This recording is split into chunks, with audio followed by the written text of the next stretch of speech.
0, 1.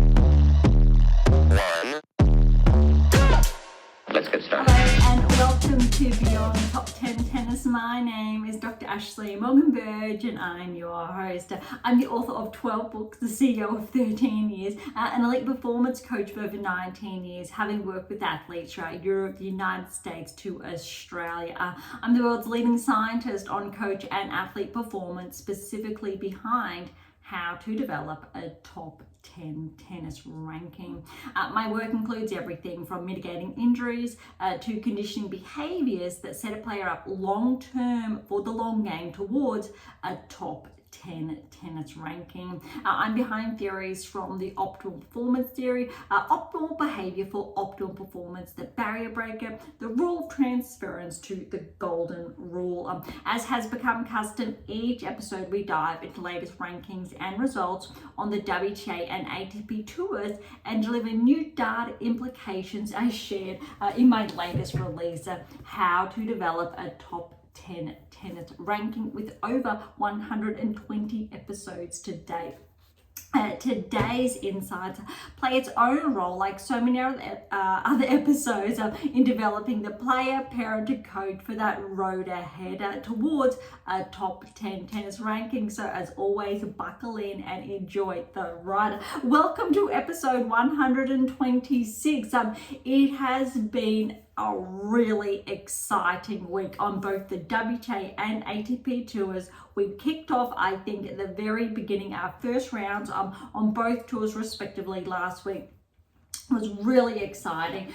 Today, I do promise, unlike last week, we will dive into the secrets to optimal coaching success, because we're going back to that dual format, or we're working on that, because this season has been jam-packed. So first and foremost, if you've been with us for some time now, thank you so much. You know what we're all about. You understand where we've come from, the different transitions we've gone throughout the year, our special editions, and everything jammed in between, really, and the power of our data. If you are new, welcome. Thank you so much for joining us. As always, I really would encourage you to track back to those earlier episodes that really set the foundations. I think I'm going to kick today's episode off with something very short, brief, but new in respect to explaining the power of our data. And I've shared this previously in my works, but this is just a little bit of a new take for those who may not understand. When I've spoken about how world first, fundamental everything is, but to reframe it for those of you who are not, say, science inclined or don't always understand, I think, the power of the data and how that has direct implications. So this is specifically if you are a player on tour, even you're one of their coaches, irrespective where you fall. And one of these, I'll use an analogy, hopefully one of two would be in respect to the weather. So when we're looking at the weather, and I am not a meteorologist in any way, shape or form, so I'm only using this as an example or the analogy that I'm about to share. When we're looking at the weather and the system and everything, and where the weatherman's able to predict certain outcomes, precipitation, thunderstorms, lightning, and all of that we're all familiar with, we have to ask ourselves, well, are they there? Have they literally got their hands on the rain? Are they talking with Mother Nature directly? How do they do all of that? That's the beauty of science. So that's the beauty of systems, studying the atmosphere, all the different intricacies, obviously, of that domain. So I'll just get you thinking about that, going, well, we understand the world as we know it purely because all of these various touch points, which are forms of data, talk to each other to allow us to understand the weather. All right, another example that I'm going to use, just one of two, only because they've come up recently of late, is to do with the solar system. And we can go, or the moon. And we understand, actually, let's stick with the solar system to be clear. How do we know what's in the solar system? Has a physical person been in the solar system? Have they actually done that? All right, we understand astronauts and the moon, for example. I am doing my best to explain this from a very different area. And we go, well, sure, we've had people go to the moon, but to be able to do that in the first place, they needed to gather all of this data, understand atmospheric pressures, the human condition, obviously if oxygen's available or not, what do they do, and how do they counter that to allow a human in space, etc. And we can even take that a little bit further and go Mars. Has anyone ever been to Mars? How do we know what Mars looks like? Oh, because we've had actually technology or different machines, mechanics, for lack of a better wording, Mars rover, test the surface. How do we test the surface? Well, we have the science behind that builds that to allow us to understand these various touch points. So does that mean Mars does not exist because it has not been physically touched or explored by a human being? Did that mean the moon did not exist before a human actually put their foot on it? The weather, does that mean that we understand what thunder is, lightning is? I think I prefer this example a little bit better. There is a method to this story, I do promise.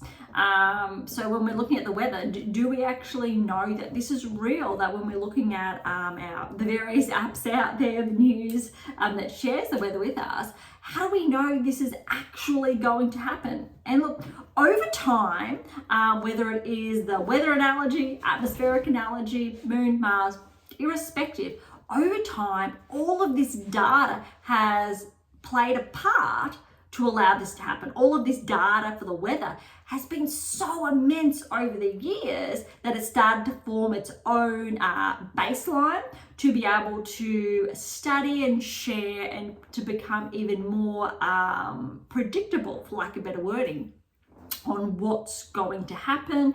And because of that, more often than not, we go, okay, well, it's going to be a sunny day today, or we may have thunderstorms, depending, I guess, where you are in the world and how accurate that system is.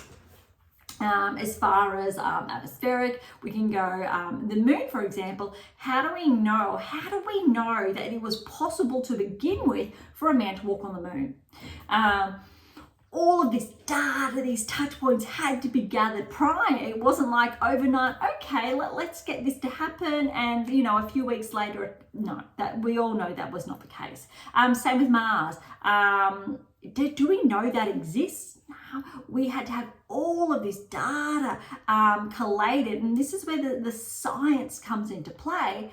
And eventually, we were able to obviously put that rover on Mars, which is huge to show the power of science and data to be able to get obviously those events to obviously have those outcomes. All right, where we're going, I understand that was a lot. So if you are new, thank you for bearing with us. Those of you who have been with us for some time now, you understand this is very, very new. And you go, where did this come from? All right, so I was playing with AI over the last couple of weeks going, how can I better share this and explain this to those of you who do not necessarily understand the power of the data? And these are two analogies, and this is not verbatim, so it's not word for word. This is just something I quickly read, and off the top of my head, it was around here, or there about these wordings. And so this is where I bring it back to the data here about top 10 tennis rankings, Grand Slams. Over the past 20 years, my work has established that baseline, all of these touch points, data, top 10 player, if you won a Grand Slam, all of these metrics and touch points. And to the point where I've personally collated and built over 150,000 touch points. It's huge. I'm so proud of it though, because if you've been with us for some time now, if you've read any one of my books, you know how passionate I am about this. You understand the why, that you could try and ask me to stop doing it, but there's something in my DNA I just can't. I'm sure I could, but it is something that I am incredibly motivated to share with you. And the why we've spoken about previously, about how to win Grand Slams, top 10 tennis rankings, mitigate injuries, all of that, which weren't necessarily something I fathomed at the very beginning. It was really about uncovering a specific technique that I was coaching with my athletes, whether locally in Australia, overseas in the States, or through Europe. And I realized it worked. And I also realized that it was not in any coach literature. And over the years, it's that comparison, or that direct correlation between these technical metrics and those outcomes. And so going back to the story where we're looking at, the weather, Mars, etc., the moon, all of these touch points. And what's so exciting, because we've just had Nadal, obviously in the past week, officially announce his retirement. And so we obviously have, of those top four, Djokovic left, but potentially who knows what's going to happen in the years to come. I'm sharing this because all of this data is so exciting, because it includes, yes, and I very rarely share this, all of the touch points from Serena's career, Federer's career, Nadal's career, and Djokovic's career. Four of the best players in the past, or across the last 20 years, arguably, to have played our game. Obviously, we have Steffi Graf there as well. But when we're looking at these metrics, how they correlate, it's so exciting, because I've been able to look backwards, build that pathway ahead for each and every one of you, whether you are that 10-year-old or that 21-year-old, that 31-year-old, to show you your key touch point that you need. And you go, where'd it come from? This is where it comes from. Who have I worked with? Yes, all of those players. There's hundreds there in the very early on in my career. And now, over the past probably 15 years, best part of the last 10, 15 years, each and every one of you who have made a round of 16, a quarters, won a Grand Slam, inadvertently, my data has worked with you and your results, and how they've been fine-tuned to feed into all of this work. Obviously, if you have that scientific background, you understand how immense and powerful this is.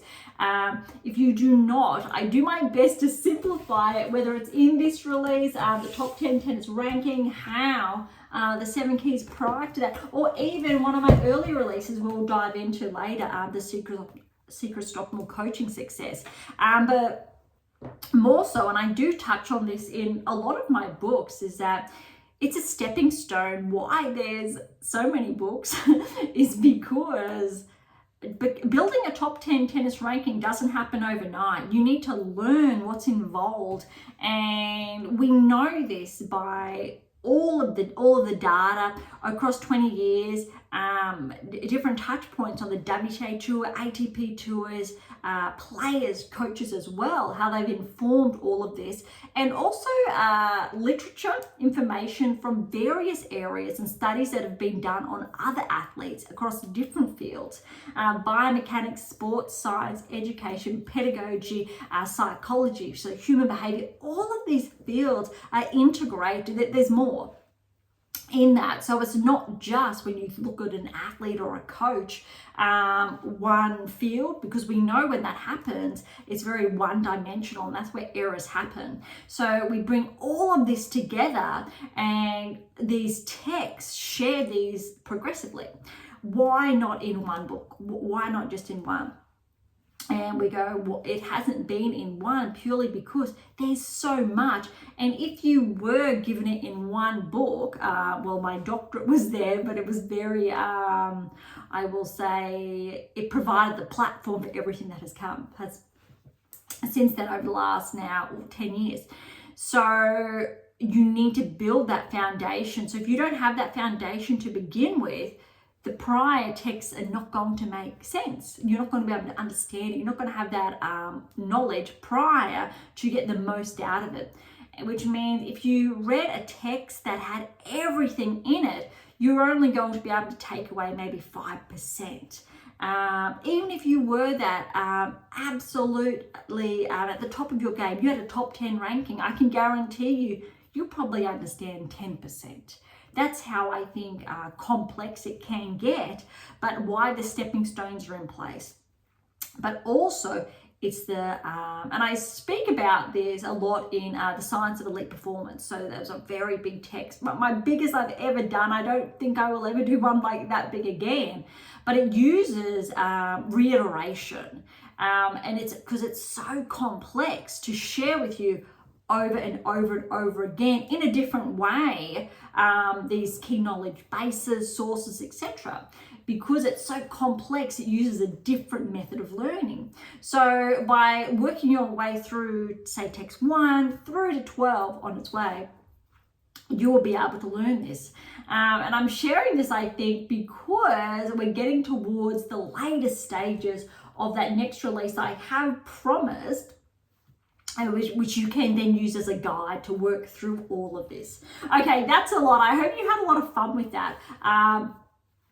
I typically do not share, I think, that much in so much detail, but whether it is the weather, the moon, I will try, if you do have questions around that, please send them through and I'll do my best to answer that, I think, in the weeks to come. All right, WTA tours over here, ATP tours over here. Let's dive in. We will do the the results first before we head on over to the rankings. So we do have Wuhan. We know the results, but we only did the first round last week. I'm going to go very quickly through these earlier rounds. We won't really look at too many scores until those later rounds, because WTA Tour has 2 events, a 250 and a 500 this week. ATP Tour has 3 250 events, and I think we are going to focus on more of the later ends, so we do have enough time to share a small snippet from the Secrets to Optimal Coaching Success. All right, so Wuhan, round of 32. We knew Sabalenka had the bye first round. Siniakova straight sets. Putintseva 3-set win over Vekic. That was an upset, a very good performance from Putintseva. Haddad Mayer very strong over Kudermetova. When we're looking at the rankings, believe it or not, we definitely would not have said this even 2 months ago. Haddad Mayer has become a barrier breaker again. Very important, the again part, that she had previously been inside the top 10, roughly I think around 18 months ago, had that steep regression, similar to Krejcikova, and back inside. But we will look at the rankings later. All right, Navarro, she fell again. She had a bye first round. So remember last week or the previous week, she lost first round, went over to Hong Kong. I think she got 2 rounds, maybe 3 rounds there. And look, she's really, I think, struggling. Though in all fairness, she's had a huge career. We've marked Navarro to become a barrier breaker tick. She's done that. She's really achieved everything similar to Paolini this year. But because these players are new to the top 10 this season, coming to the later end, it's a lot. They need to get used to, I think, that level of stamina, endurance in a manner of speaking, to last throughout the entire season. I don't think any sport in the world seasons last this long. The WTA ATP Tour really needs to look at their schedule. I know players say this all the time, but it's a legitimate concern, because when you're looking at, again, other sports, rarely do they last 11 to 12 weeks, months, of the year. ATP Tour and WTA they do run events essentially all season. Granted, they will start to WTA finals November, but they then late December more will start to kick off. So really, you get around 3 weeks if you're lucky of complete rest. But then you need to use those rest periods to train for the next season, which is essentially in 3 weeks' time. Really, I think even from a scientific perspective, is incredibly unhealthy on a player's body, and that's why you need to take extended breaks between the weeks throughout the year, and players that don't, players who are chasing that ranking, similar to the Paolini Navarro full schedules, they are going to regress at the end of the season. Swiatek, very similar, but she needed, so she's taking that time. Sabalenka took the time during when she didn't play Wimbledon, for example. Other players are in the mix as well, and I do share more about that in my next release to come, because I was writing an article recently over the last couple of weeks about that. Very important. All right, Gauff, very good win over Tomova, straight sets. Anisimova withdrew, it looks like, because Kostyuk did go through to the round of 16. Similar, Linette, Sorenko had to retire. Kazatkina in 3 over Pera. Zeng in straights over Christian, and Fernandez in 3 over Rakimova. Erika got the win over Mira, so her sister, the sibling rivalry, straight sets. I don't think this was anticipated. However, I did touch on this last week that it actually wasn't going to be surprising if Erika did get the win despite the rankings, purely because you have the older sister and the younger sister. It's not just performance based, it's very emotional, but also mentally driven when you have that, a lot of emotions in the mix. And you need to really, I think, understand from that perspective that Mira is still young, a few years younger than Erika. So Erika did have that advantage. Typically, not from a playing perspective, you could say, from how well Mira's been playing this season, absolutely sensationally. Erika, though, that would have been the edge. So I would argue Mira was not playing her best tennis, but Erika definitely was. Great points, though, for Erika, which we will look on later. All right, Paolini straight sets over Yuan. Krejcikova's fallen from to Baptiste in straight sets, but Krejcikova's going to be at risk of regressing outside the top 10. Potentially, when we look shortly, this may or may not have already happened. Kalinskaya fell early to Alexandrova, so second round in 3 sets though. Ironically, I think she's progressed in the rankings, so that also shows or underscores the discrepancy in the rankings that are starting to appear again at the end of the season. Remember the correction that happened? Slightly prior to the US Open, we're starting to see those discrepancies again, and hopefully this starts to tidy itself up.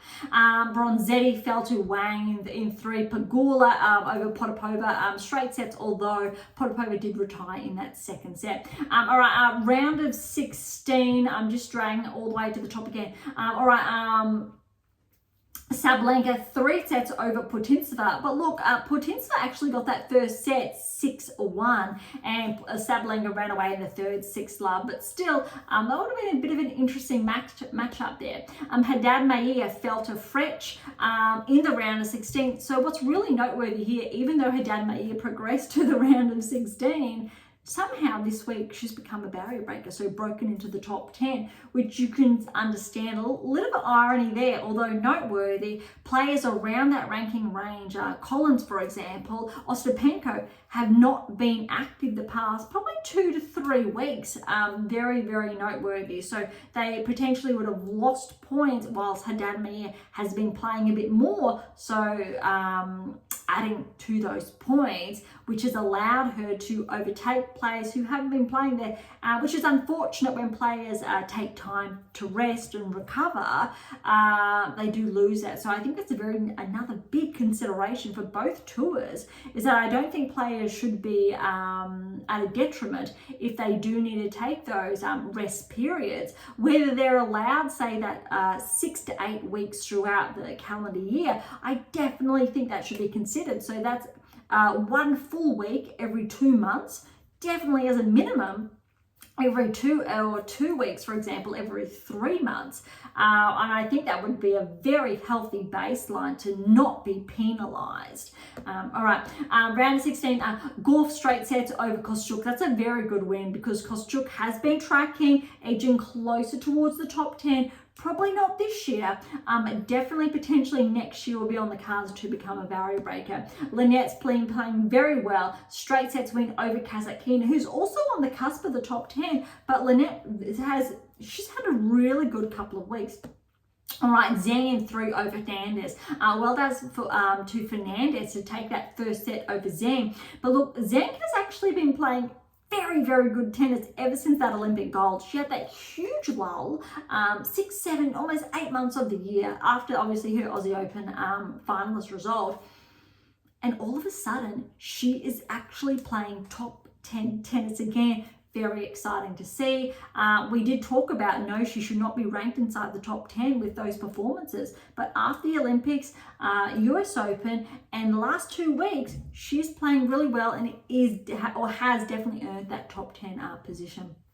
All right, Paolini, very good win over Erica Andreeva. Not surprising there. Alexandrova straight sets over Baptiste, and Pegula did fall in the round of 16 to Wang. That is a surprise there. All right, let's move on to the quarterfinals now. Sabalenka straight sets over Fretch. Again, Fretch is having a really good season, and Gauff straight sets over Linette. There, both of those players are very, very good, and I guess both of them are Polish. Fretch and Linette respectively really stand in for Swiatek, who is still not in action. Zheng Paolini, this was absolutely a blockbuster. But look, I will say the score here is 6-2, 3-6, 6-3. So well done to Paolini to push Zheng to 3. I think if this was on a different surface, Paolini for the win. But Zheng's just got that momentum behind her of late. Similar to what Paolini did, I will say, prior to the US Open. A lot of momentum there, but Zheng's really found her groove this time of year. And Wang with a very good win over Alexandrova. That was a really open draw with Pegula and others out. Okay, so semi-finals, Sabalenka, Gauff, Zheng and Wang. So we had that Chinese lineup, and look, Zheng went through 3 and 4. Not surprising, granted, she's seeding and Wang is not. Sabalenka, Gauff definitely should have been the final. Repeat from, I think, well, no, a little over a week ago. I think they made was the semi-finals there. But look, Sabalenka over Gauff in 3, 1-6, 6-4, 6-4. So Gauff really had Sabalenka in that first set. Sabalenka came back. You need to say Sabalenka's been playing some exceptional tennis the past month. Sabalenka with that win in the final over Zheng. But look, all credit to Zheng because it was very close in 3. 6-3, 5-7, 6-3. And we know, or we've spoken about this last week, because of this result, Sabalenka is literally this close to Swiatek. And I believe, if I read correctly, that because Swiatek won last year, she needs to make the finals or win again to hold on to that #1 ranking. That's a huge ask. Sabalenka, I believe, only made the semi-finals. I say only very loosely there. So Sabalenka, if she progresses to the finals of the WTA finals, I do believe she gets the #1 ranking. Obviously, though, if it is Sabalenka, Swiatek in the finals, which I'm sure everyone hopes it is, the winner will obviously take the #1 ranking, which is always exciting when they do fight for the season's ending ranking at the end of the year. All right, so that wraps up Wuhan Open. This week we do have, or we'll start with the 250 very quickly, the Japan Open. Just for perspective, this is a lower tour event. So we haven't been tracking these players as closely as, let's say, the bigger events or players inside more so the top 30 onwards. But really quickly, Lies over Osorio straight sets, Kessler over Shiobara straight sets, Kennan's fallen to Ito in 3, Kokiareto in 3 sets over Ponche, Mertens is a 3rd seed, straight sets win over Hontama, Birrell the local, very, very good win over Zheng, straight sets there. When I say local, I mean Aussie local. Sato over Bozaz Miniero, straight sets. Evanesian straight sets over Kruger. Tomovas fall into Lemens, straight sets. Bronzetti straight sets over Buska. Bogdan straight sets over Kudermetova. Boskovis the 4th seed, 3-set win over Uchiyama. Paris the 7th seed, 3-set win over Erica Andreeva. Andreescu, we've seen her back in action. She had a bit of momentum around Wimbledon, but she's hasn't been able to find that form again. So Minnan with a straight sets win over Andreescu 3-0. Siegman, very similarly, she's had a huge, I think, last couple of months, but she's fallen first round to 3 sets, Dart with the win there. And Torsen, a straight sets win over Volnets. I think there's been a couple of withdrawals from this event because the seedings are a little bit skewed. All right, only first round matches to report on for the Japan Open, so we will track back to that one next week and give an update. Okay, the next event, or the last event on the WTA Tour, is that Ningbo Open. Hopefully I have pronounced that correctly. We only have a couple of matches because it is still underway, but look, I think there's also been some withdrawals, and I say that because Haddad Maia is the 6th seed. However, she is placed at the very top of the draw, and bottom of the draw is obviously Zheng is the 2nd seed. So there is obviously, I'll say, a player inside the top 10, not too sure who has obviously recently withdrawn or did so shortly after obviously the draws were announced. All right, so Haddad Maia with the bye, she will play Bulter in the round of 16, second round. Bulter had a straight sets win over Irani.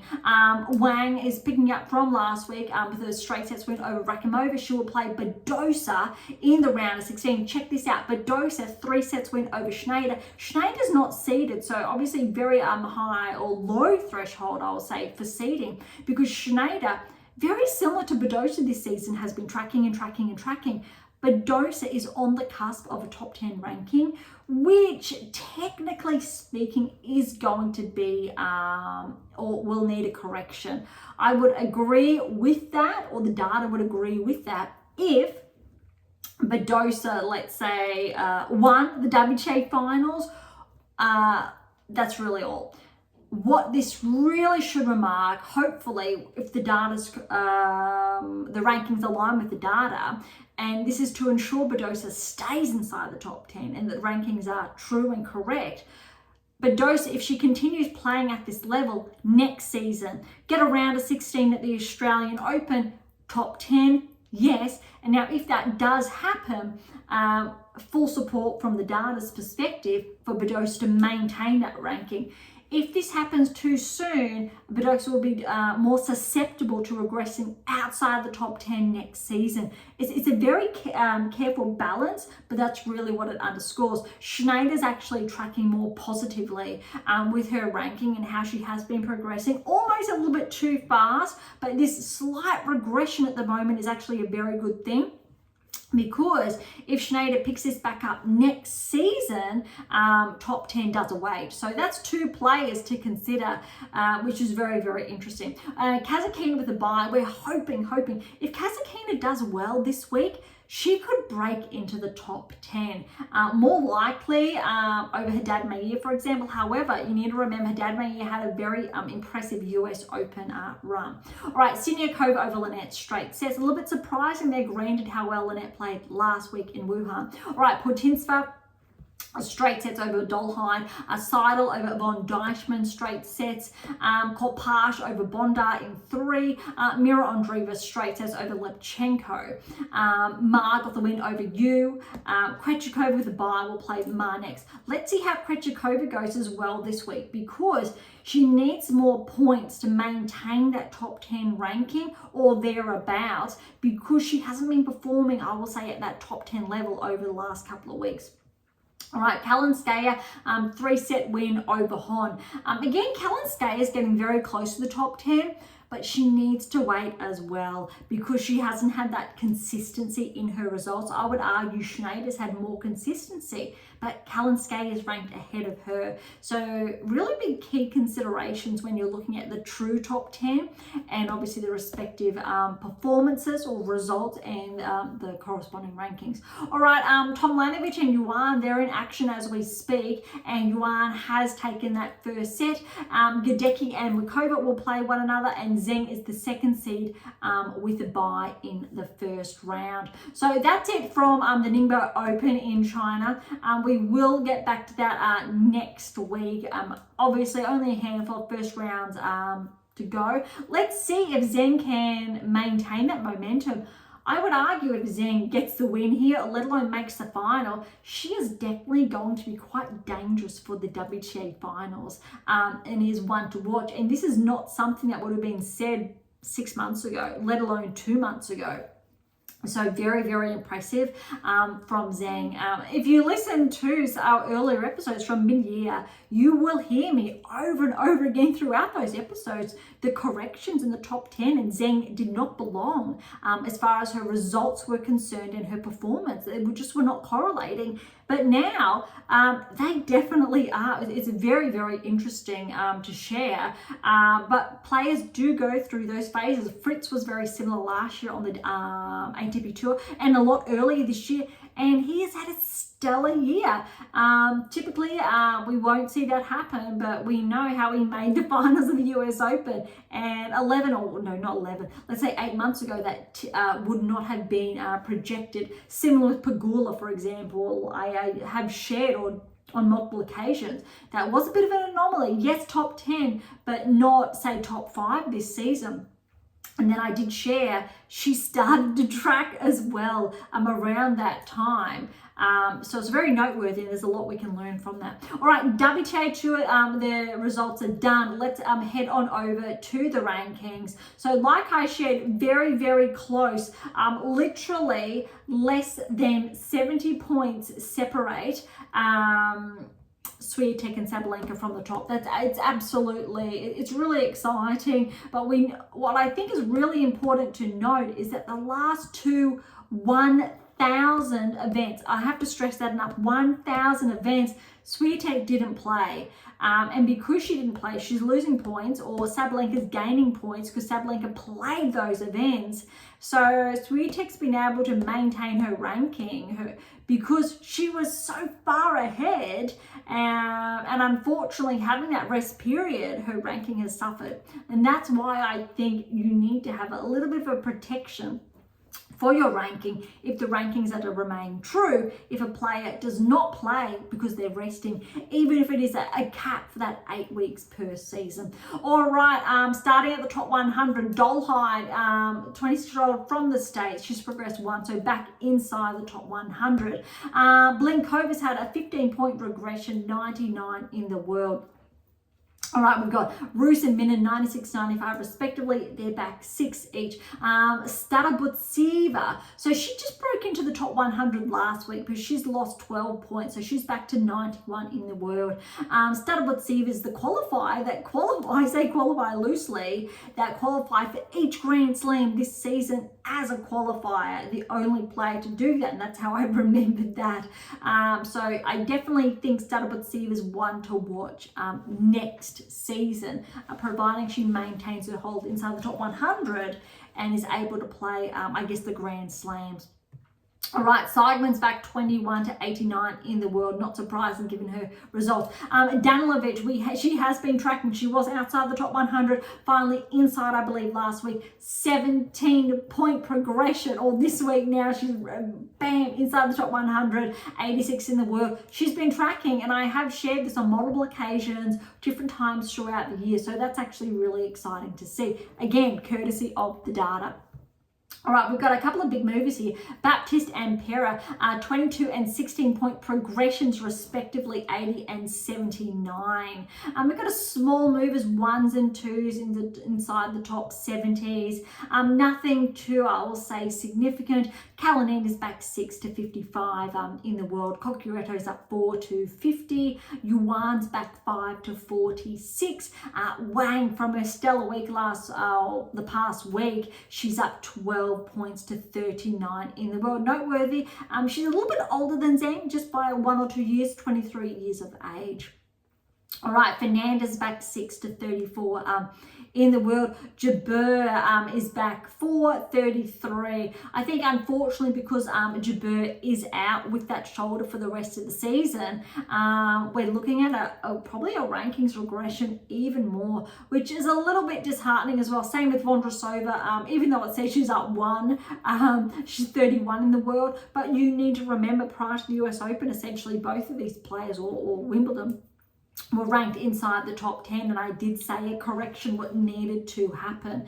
Ironically speaking, Makova, even after her huge performance 2 weeks ago, she's only at 1 to 30 in the world because she's defending those points. And so even though she's playing like a top 10 player, it's really not progressing her ranking, unfortunately. It really shows how much the rankings, I think, are skewed from that perspective. Makova definitely should be inside the top 10.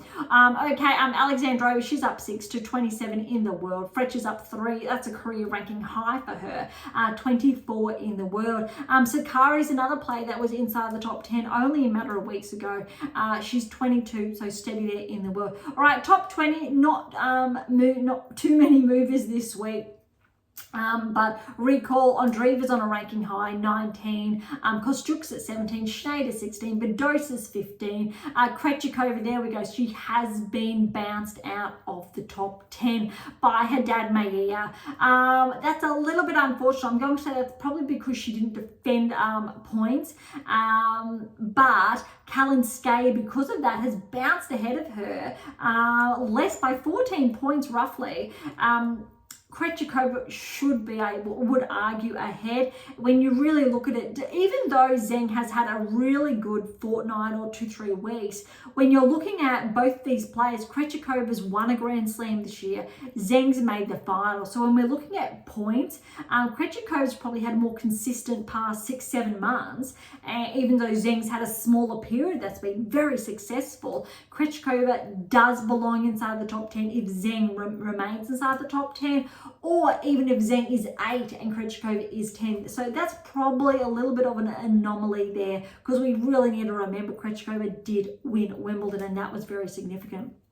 All right, Kalinskaya, yes, at 1 to 12, although there is a little bit of a separation there between Kazatkina, but definitely the ranking should remain. There's an anomaly, of course. Krejcikova more likely should be inside the top 10 over Haddad Maia. Collins has not been playing, and so there's really only 30 points separating Haddad Maia and Collins.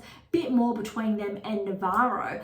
Otherwise, relatively steady. Got to remember as well that Rybakina has not been playing the past couple of weeks, but she's still maintaining that number 5 ranking. And look, Paolini definitely, without a doubt, should be ahead of Rybakina there. So that's a little bit unfortunate. So when we're looking at top 10, we know Gorf's, so she's at 1. She's back to number 3 in the world. Yes, Pegula's back to 4. So obviously 1 point, they've switched places there. Rybakina, look, she hasn't won a Grand Slam this year. She hasn't made a final of a Grand Slam this year. So you really need to consider, there goes my pen. You really need to consider from, I think, that perspective that, yeah, it needs to be a correction to be true, with Paolini obviously ahead of Rybakina. Rybakina, with her level of play at this stage, probably could be at 7, Zheng, and then at 8, really. Obviously then Collins, Krejcikova, even though Haddad Maia is there. All right, it's going to be very interesting over the next couple of weeks, these rankings, especially on the WTA Tour, because I do believe the ATP top 10 rankings are predominantly true. Predominantly, there needs to be 1 or 2 corrections there. So let's head on over to the ATP Tour.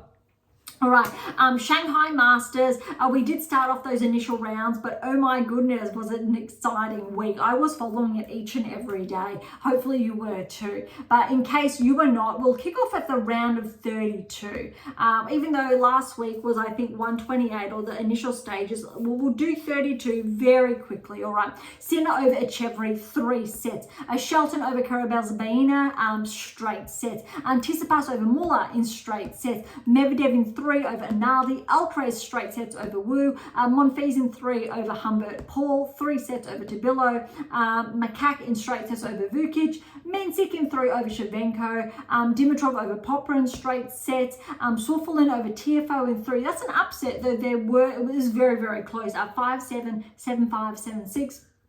Djokovic straight sets over Kaboli, Fritz straight sets over Watanakui, Rune in straight sets over Lecheka, Goffin over Giron, and Zverev 3 sets over Grekenspor. So no surprises there, which is really noteworthy, which means round of 16, we really had most of the players that we were anticipating, which is, again, always good to see. As far as also seedings, look, Monfils isn't seeded, but he really could be or should be, granted or given his level of play. Sauflin's been playing very good of lately, even though he's not seeded, but he has been showing up. All right, this is where I think we're getting to the nitty-gritty, so I will share the scores. Sinner over Shelton, 6-4, 7-6, 7-1, that tiebreak. Medvedev, very good win over Tsitsipas around 16, 7-6, so 7-3, 6-3. Alcaraz, win over Monfils, 4-5. Macaque has upset Paul. Paul's had a little bit of a regression, just a little, since or thereabouts the US Open. Paul, though, is definitely on track to become a barrier breaker, should become a barrier breaker this season because of the discrepancies in the rankings, but we'll get to that later. So that was 3-6, 6-4, 6-3. Menzik upset Dimitrov 6-3, 3-6, 6-4. Djokovic over Sauflin 3-2. Fritz, very good win over Rune 1-2. And Goffin, a very big upset over Zverev 4-5. All right, quarterfinals, potentially, you know these results. Sinner, very good win over Medvedev. I believe this is 2 straight weeks where Sinner's got the best of Medvedev, which is really surprising because Medvedev he definitely deserves his top 5 ranking. He's been playing exceptional, better than Djokovic this season, I would argue, as far as consistency is concerned. So very, very impressive from Sinner to maintain his current peak level of play. Macaque has upset Alcaraz, quarterfinals, 7-6, 7-5, 7-5. Hugely impressive. We know Macaque has been tracking this season. Definitely one to watch next season. I'm not going to be surprised if he breaks inside the top 20 before the year's out, if he maintains his current trajectory or hits the ground running the beginning of next season. Djokovic, very good win over Menzik, but it was in 3. Look at this. 6-7, so 4-7, 6-1, 6-4. Well done, Menzik, to push Djokovic to 3. And Fritz, very good win over Goffin, 3-4. All right, semi-finals, Sinner, Macaque, Djokovic, Fritz. Sinner, good win over Macaque, 4-5. And Djokovic, I believe this was his 10th straight win or thereabouts over Fritz. I'm not sure if Fritz has got the win over Djokovic previously, but wow, 6-4, 7-6. I would have favoured Fritz if he was playing the same level from the US Open finals. But that was a very big win for Djokovic, and that tiebreak, 8-6. Sinner, Djokovic in the finals. Sinner's too good, 7-6, 7-4, 6-3. That was huge, I think, for Sinner to get those back-to-back, well, not back-to-back, Alcaraz to get that win, but really, really, I think, impressive. Back-to-back finals, I'll say, but he did get that win, runner-up and final over the past fortnight. Really impressive to see. And obviously, this has helped Djokovic's ranking, making the finals. Again, very, very cool. Look, Djokovic, he's made the final here in Shanghai, and we need to remember he made the finals at Wimbledon, so he has been showing up. Obviously, gold does not come with points, but still noteworthy to mention. All right, we've got 3 smaller events on the ATP Tour. All of these are 250s. However, we do have a lot of top players back in action. Alex, for example, or Diminor is back in action. I'll go very quickly. TFO is the first seed at the Almaty Open. Evans got the win over Daniel, first round. Sauflin's fallen first round to Manarino in 3. Kakanakov's the 3rd seed. Folgini's fallen to WTA straight sets. Zukayev over Hassan in straight sets. Macaque's in action. He's yet to play. Zhang's fallen to a qualifier. Karatsev straight sets. Shevchenko over Kukushkin. 2 tiebreaks there. Engel over Wong straight sets. Suralundo's the 4th seed with a bye. Korek, good win for him over the 7th seed Marazan. Korek once upon a time was top 20. He struggled to find that form over recent years, but once upon a time he was on a similar level as Thiem, and Thiem obviously got ahead. Corrick stayed around top 30, but he's yet to find or regain that form from, I'll say, probably a couple of years prior. Diallo over O'Connell, straight sets. Martier straight sets over Zumo, and Tabillo is the second seed with the bye. So we'll touch on, I think, the rest of those results last week. Very early rounds with a couple only done. All right, in Stockholm, we've got the Nordic Open underway. Rublev is the number 1 seed with the bye. Muller over Borg, straight sets. We've got Wawrinka and Nakashima. They will play each other. Paul's in action, 4th seed. Dejeri qualified, straight sets over Martinez.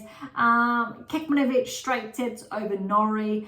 Jarry over Ymer in 3 sets. I think interestingly, Ymer retired from tennis 1 or 2 years ago. Failed a drug test or something to do with that. There's a little bit of controversy. I'm not sure if it was a fail or just didn't show up for his testing, something like that. But he's been back this season, but he's yet to, I think, find that form. He was an up-and-coming promising player, but good to see him in action. I think it's going to be interesting to see if he is able to track consistently inside the top 100 or not next season. Berrettini, good to see him back. Straight sets win over Darderi, the 8th seed. Stricker over Kovacic in 3. Dimitrov's 3rd seed with a bye. Greekensborg 7th seed, straight sets over Kotov. Fernley qualified and got a straight sets win over Mote. Sonego straight sets over Hustler, and Rudd is in action, 2nd seed. Couple of other matches in there I didn't mention because they're yet to get underway. All right, so we'll track back to that one next week. Next one we have in Antwerp. So we've got the European Open. Dimonor is the number 1 seed, so great to see Alex back in action. He has a bye first round. He will play Carabella Spaina, who got a straight sets win over Koper.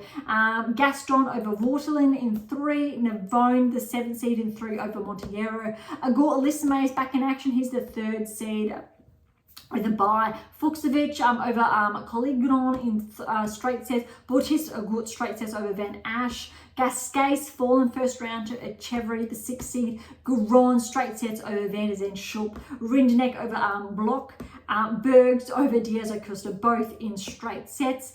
We've got Lecheka straight sets over Muna. Sayboth Wild straight sets over Mapesh Perikat. That's a good win for Sayboth Wild. And Tsitsipas is the 2nd seed, so we'll play Sayboth Wild there. All right, let's head on over to the rankings. I have been holding out for these, but I am going quick because I did promise a quick snippet of the secrets to optimal coaching success.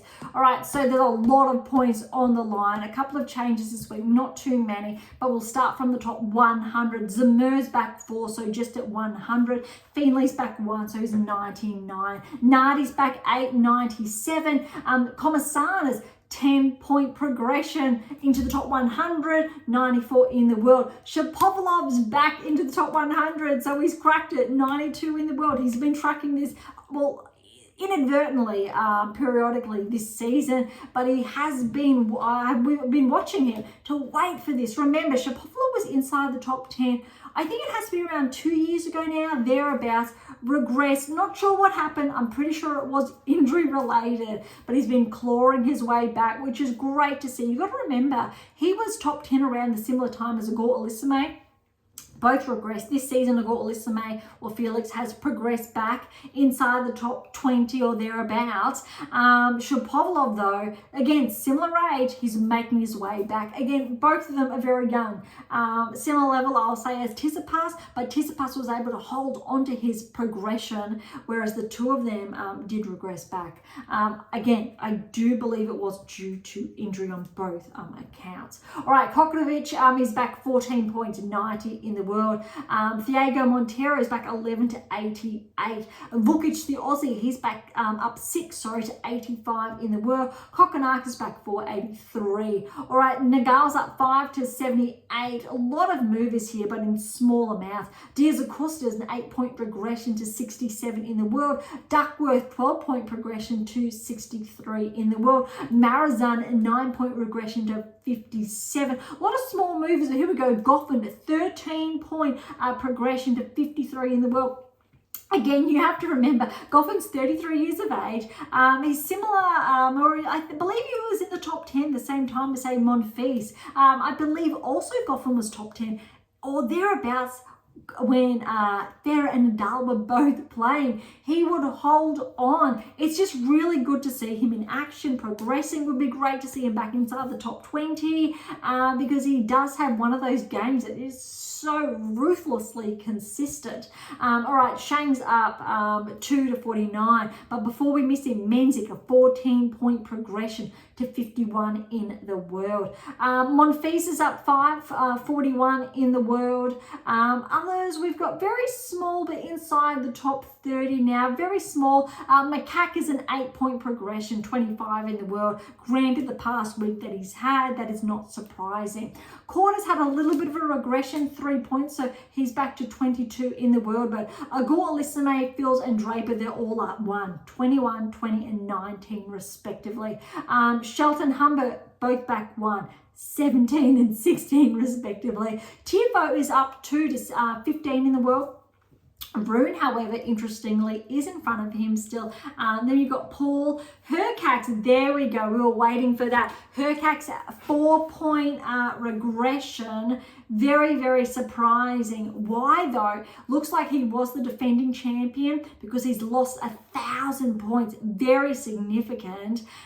We weren't necessarily expecting that. What we're looking for, the anomaly here, is Rublev. Rublev's the anomaly, but I did share last week that Hurkacz more likely was going to regress out of the top 10 because Alex needed to be back into the top 10. De Minaur is back inside the top 10, but because Hurkacz has regressed, that is a very, very, I think, big one. But I also believe that Hurkacz is out. I'm not sure if it's for the rest of the season or not.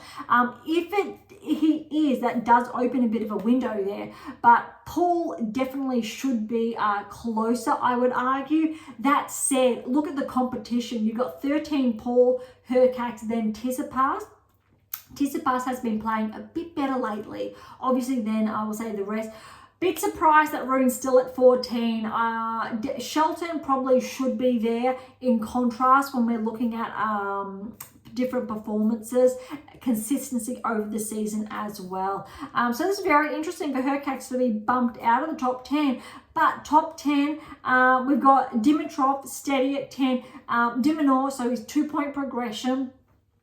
Good to see, but I think that's because Dimitrov did lose points the past week. Alex only lost a couple, whereas obviously Hurkacz did lose a lot. Rudd's lost a couple. Rublev lost almost 600, which has got him bumped back 1. Rudd's back, he's up 1. So he's got De Minaur is at 9, Rudd is at 8 progression, Rublev's at 7 a regression, Fritz is at 6 a progression. All right, top 5 is the same, even though Djokovic did get those points from making the final. Zverev's still steady at 3. So you've got Sinner, hugely, that's over almost, believe it or not, a 4,000 point lead. It's 3 and a bit or more. That's huge. So Sinner, Alcaraz, Zverev.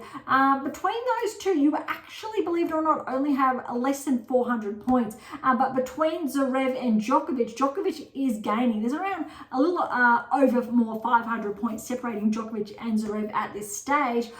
Separating though Medvedev and Djokovic is roughly 700 points thereabouts.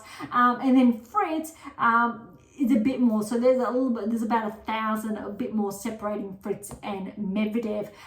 Definitely, I would agree with the rankings being correct if Rublev was bumped out. He is obviously still in action, but I also would argue that Tsitsipas of late does deserve to be inside the top 10 in contrast to Rublev. But Paul's had a really good season. Hurkacz had a really good season. Unfortunately, he has lost those points. But in all fairness, if Hurkacz was still inside the top 10, he definitely could replace Rublev being inside the top 10 when we're looking at that level of consistency this season. All right, there's a lot to, I think, share. It's going to be very interesting over the next couple of weeks how that changes, especially because Alex is back in action this week. It'll be very interesting to see if the rankings do correct themselves or not. Okay, so before we wrap up today's episode, as promised, the secrets to optimal coaching success. We did share at the very beginning of today's episode that brief snippet around, obviously, Mars, remember, and the weather, the moon, thunder, the data, how all of that has been possible, even though a meteorologist does not work with Mother Nature, or even though we understand space and the atmosphere without necessarily being able to touch it, because we study the sciences of it all, so we know the outcomes. Science is such a huge, broad field just to be, I think, underscored by a word, but for lack of better wording, science is so powerful. And this chapter is Science in Sport. For those of you who are familiar, this is one of the original editions. So if you do order a copy, you will receive a different cover. Titles, everything's still the same. All right, so I'm going to focus on the introduction today, just share a few key thoughts. And I think that really follows suit with, again, that earlier explanation that we did share at the beginning of today's episode. All right, a key attribute to the role of science in sport is its universal acceptance as a whole, not simply its perceived sports-based component. I love how this is already crossing over. Through its application, a multitude of technical parameters of human movement are readily available through science for the player or athlete to progress through or towards. So this talks back to the data, the science, the sports science, the science of human movement, the science of the biomechanics, how the body works, how that informs your functional movement parameters, how functional movement, essentially, when it's integrated into your game, reduces the onset of injury. Believe it or not, most tennis players do not, or their techniques do not conform with functional movement patterns. Think of it when your body twists unnaturally. That is not a functional movement. A player that does not leverage momentum in their serve is using other aspects of their body to produce force, predominantly their upper body, their shoulder, opposed to their lower body. When we're looking at building a functional movement, I absolutely love functional movement. There's a huge part of functional movement embedded in the 8 keys. So remember, you've got the 7 keys and how to develop a top 10 tennis ranking, the power of the 8th key, all of those 8 keys.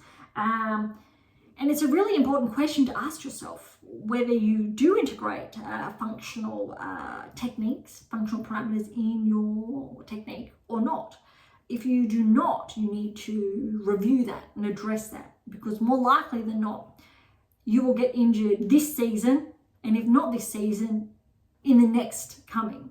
You may not, when it's an overuse injury from not a functional movement, if you're following, you will sustain an injury over time from that injury, which means your body has been compromised one too many times. If, however, you do follow functional movement parameters like Djokovic, like Nadal, actually that's a little bit of a tricky one, like Federer and Djokovic, and Serena, sorry, I already said Djokovic, yes.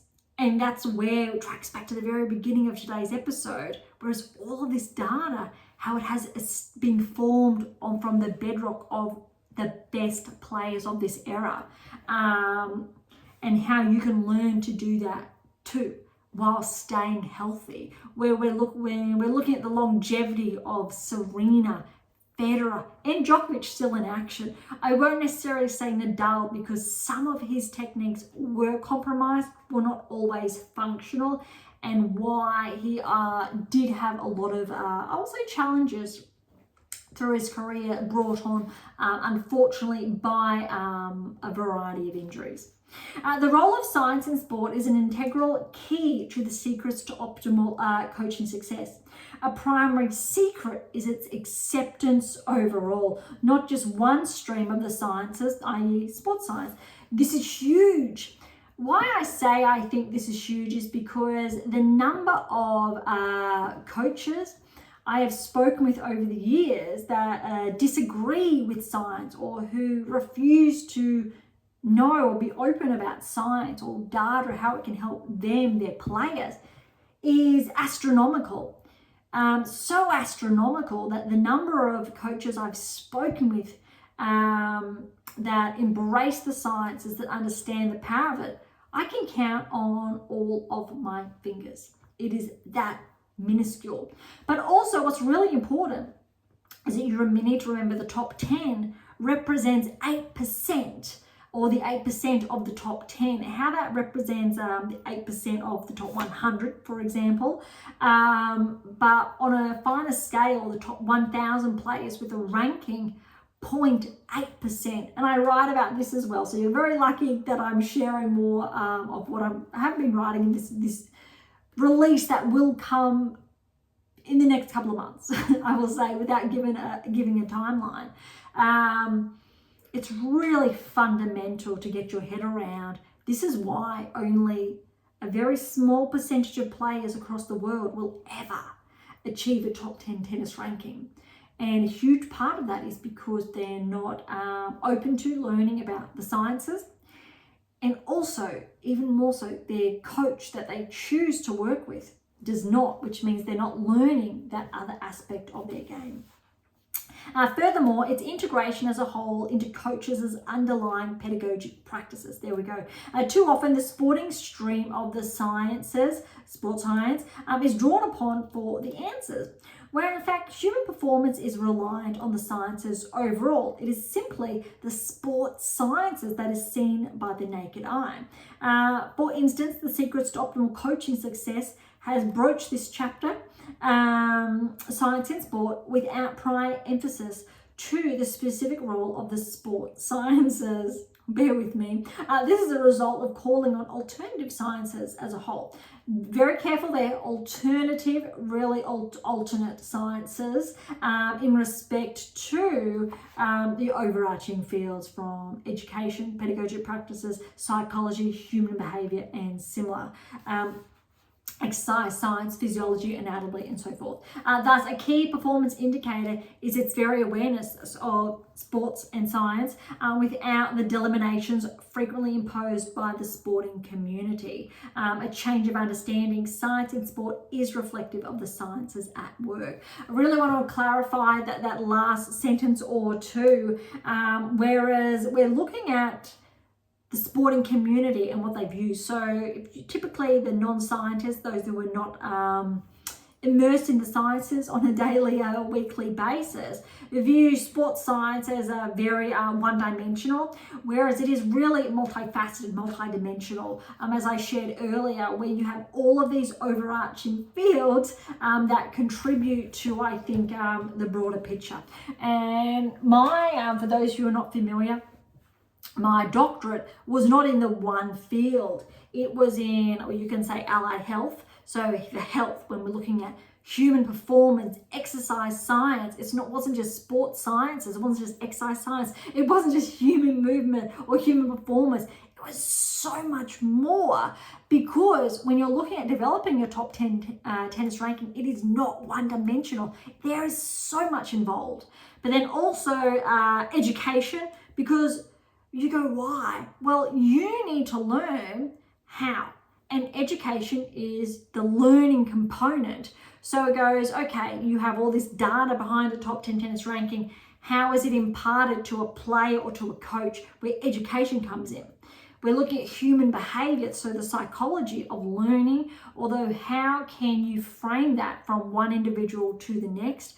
Account for the psychological side of performance, you integrate that then. Really interesting. And then you go the language you use to speak from one person to the next, communication, then that's integrated into it. So those of you, this is just a very quick example, who think that, or of the belief that tennis is just sports science or exercise science, human performance, it's very, it's incorrect. Because there's so much more, and that's what stops the best coaches in the world from actually producing the best players in the world. This is why there's a very big misconception around some coaches that have achieved very good things. Serena Williams, for example, and their respective coach, why they haven't been able to do that over and over again. Federer's prior coach, why they haven't been able to do that over and over again. Djokovic's former coach over and over. Although, in all fairness, some of those coaches may not be seeking to do it over and over again. There's only literally one coach, believe it or not, who has been able to repeat this at a very high level on both tours, and that is Darren Cahill. Whether it was with Agassi, Hewitt, Halep, and now Sinner. And I believe there's been other players in between. No other coach has been as successful, and he is literally without the data, so without a direct correlation. But when you look at an example of a coach who has embodied the 8 keys, he is predominantly the only coach on tour with that. Which means if you're a coach and you want to know how to embody the 8 keys, it's right here. It's right here. And it just so happens to be an example of all of the work that's been done and going, does a coach like that exist currently? And the answer then is yes. Although, if you want to be a top 10 player, you're going to have a different coach. So how many coaches do you have access to? And at this stage, the answer is very, very small. So to be able to learn how from a coach, you need those 8 keys.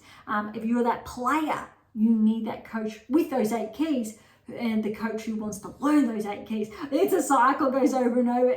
More of that in my next release. All right, thank you so much for listening today. I really hope you enjoyed. I think at the beginning and the end, those additional elements, we have gone a lot over time as I try to reduce these episodes, but for some reason it just does not happen. All right, so that to grab a copy of my latest release on how to develop a top 10 tennis ranking, the 7 keys, or even the secrets to optimal coaching success, head on over to AM8 International or Amazon, so irrespective where you're based in the world. If any comments or questions, head to AM8 or Topic Thread, the social platform set on data privacy, or leave comments directly on YouTube or Spotify. To interact with Beyond Top 10 Tennis, head on over to AM8 International, or you'll see all our social handles in the episode notes. To catch up on our blogs, head on over to AM8 International and look for our blog tab, or head on over to Substack with all links in the episode notes. And for something different, head on over to Pink Octopus Books, where my fictional release is. Also in the background, for something left of field, visit Sprout for some random polls. And of course, if you enjoyed today's episode, please like, subscribe, share, and all of the above would be absolutely phenomenal. For those of you who are interested, as always, we do have scholarships available at AM International, as well as options to work with me exclusively to optimize your performance and nudge you closer towards that top 10 tennis ranking. So as always, again, don't be shy and come and say hi. Okay, on that note, thank you so much for listening. I am your host, Dr. Ashley Morgan Berge, and this is Beyond Top 10 Tennis, and I'll see you next time.